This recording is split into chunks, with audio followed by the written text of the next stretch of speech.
All right. So there was a sequence during practice on Tuesday that both Jennifer Lee Chan, my colleague, and Nick Wagner at ESPN wrote about. And it caught my eye because of a recent conversation I had with one of the people involved. And it was during the 49ers pass rush one on one competitions, offensive line versus defensive line. Generally an edge rusher is going up against a tackle, a defensive tackle going up against a guard or a center. And so on this particular sequence, it was Nick Bosa against Colton McKivitz. And Bosa apparently just destroyed McKivitz on the first rep. On the second rep, Bosa kind of lost his balance a little bit coming out of his stance, and McKivitz won that rep almost kind of, without much of resistance at all. And then usually what happens is these guys meet, they go head to head, and then two other guys jump in. They go head to head twice, generally speaking. But this time, Bosa said, no, let's do it again. He wanted another shot at McKivitz. And this time, it was very competitive. It was kind of one of those, okay, who won that rep? It was just kind of a little give and take. And the reason I point this out is because of this conversation I had with McKivitz early in training camp. I know we're only a week into training camp, but he talked about how his mindset this year is fight for everything. And I was like, what are you referring to? Are you saying fight for your new contract? And he basically just said, all the above. He goes that he believes he functions better when things get a little bit hectic and when there's chaos and when he's putting pressure on himself. He feels like that's when he plays at his best. And, you look back to his first year as a starter for the 49ers, that very first game, 3 sacks allowed against TJ Watt. Last year, the entire season, only 2 sacks allowed. And he graded out much better, both internally, how the 49ers grade their offensive linemen, but also if you look at, independent types of grading services like PFF. The one thing I know, and PFF doesn't, on a down-to-down basis, they don't know what the specific offensive line assignments are, so they can't speak to that. And there's probably a lot of wiggle room there as far as how they grade offensive linemen. But I use it as a tool because I'm not watching every offensive lineman in the league. I don't know what's happening around the league when it comes to offensive line play. And at least PFF gives you some sort of measure, some perspective on what is happening around the league. So for McKivitz, his sacks were way down. Sacks allowed way down. Like I said, 2. And that's how the 49ers graded it too. That's according to PFF. His pressures, still too many. No question about it. But when you look at where he grades among right tackles in the NFL, he's tied for 12th. So he is a above average right tackle in the league who's entering the final year of his contract. Yes, he turns 29 on August 9th. So when the 2026 season begins and he's on a new contract, either with the 49ers or some other team, he will be 30 years old.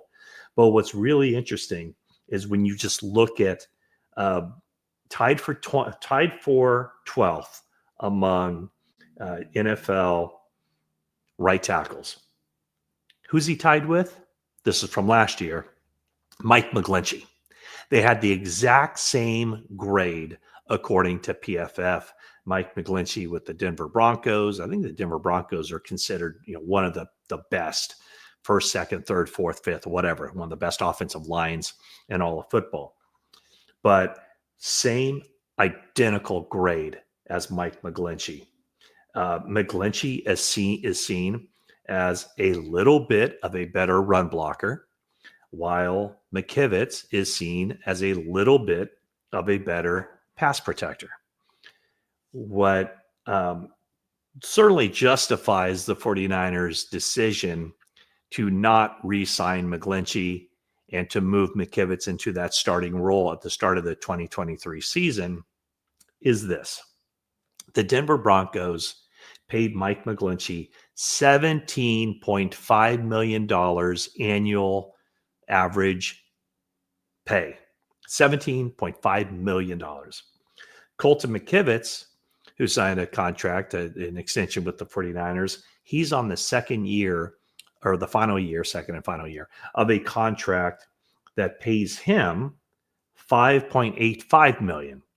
So basically, McGlinchey getting paid 3 times as much as McKivitz. So McKivitz tells me, he's worked on his body. One of the interesting things is he's kind of forced himself to work out without a shirt, because if you don't like what you see, then you better change it. He also is putting pressure on himself. By the way, he's worked with a mental coach as well, or he calls it kind of game planning for life. A man by the name of Tariq Azim, kind of getting the physical side down with the mental side, and so much of this is mental.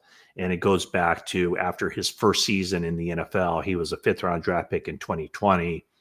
He played 14 games as a rookie, started 3 games, but then he was cut before his first season. And I got to share with you kind of a funny thing that I'd never heard before.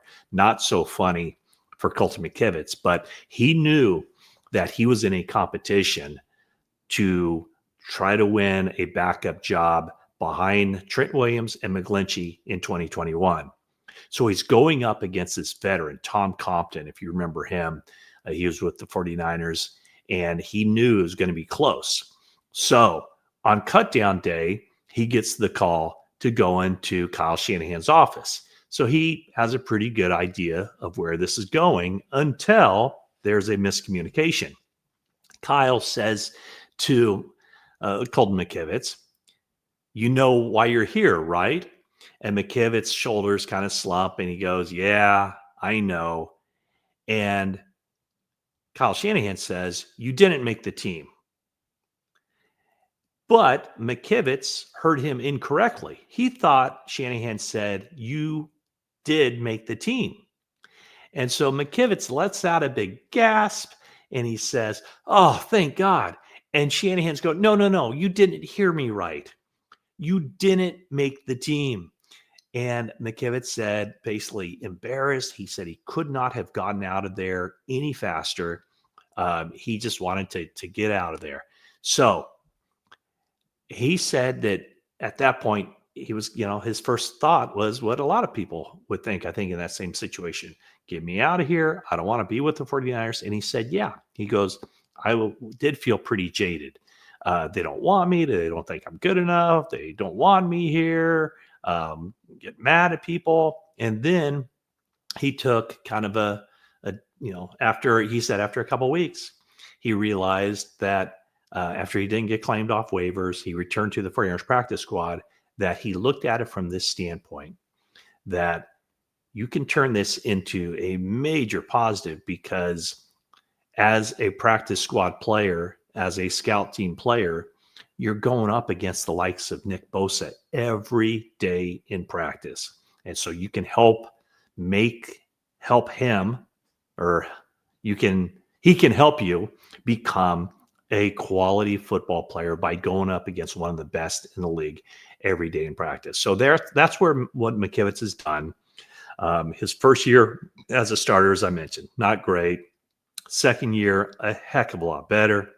And now it's to the point where he said to me, "I'm going to be a Pro Bowler this year." And he says, "I've told countless people that, and it's just me putting it out there into the universe, because that's going to hold me accountable, and that's where I want to get." And so he said he's willing to fight for it. So you can kind of see how a situation like in Tuesday's practice, people talk all the time about iron sharpening iron. And this is a situation where, a guy like McKivitz, who has now very high expectations for himself going into the season, is testing himself against Bosa, to try to get up to that level. And I'll say this, it's certainly not going to be easy for him to be considered an all-pro or a Pro Bowl right tackle, especially in the NFC. I mean, the NFC is loaded with outstanding right tackles.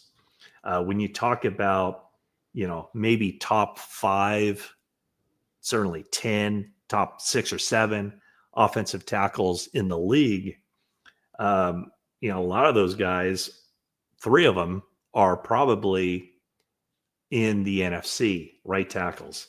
Penei Sewell, Lane Johnson, Zach Tom. Zach Tom, by the way, just signed a huge contract with the Packers, a contract extension. So he's putting it out there, Colton McKivitz. He wants that pressure. He wants to be held accountable. He believes he's going to be, or he is predicting, a Pro Bowl season for him. 49ers don't need Colton McKivitz to be a Pro Bowl player, but what they do need from him is to take another step on last year, cut down on the pressures allowed, improve in the running game, and they will certainly get their money's worth from him this season.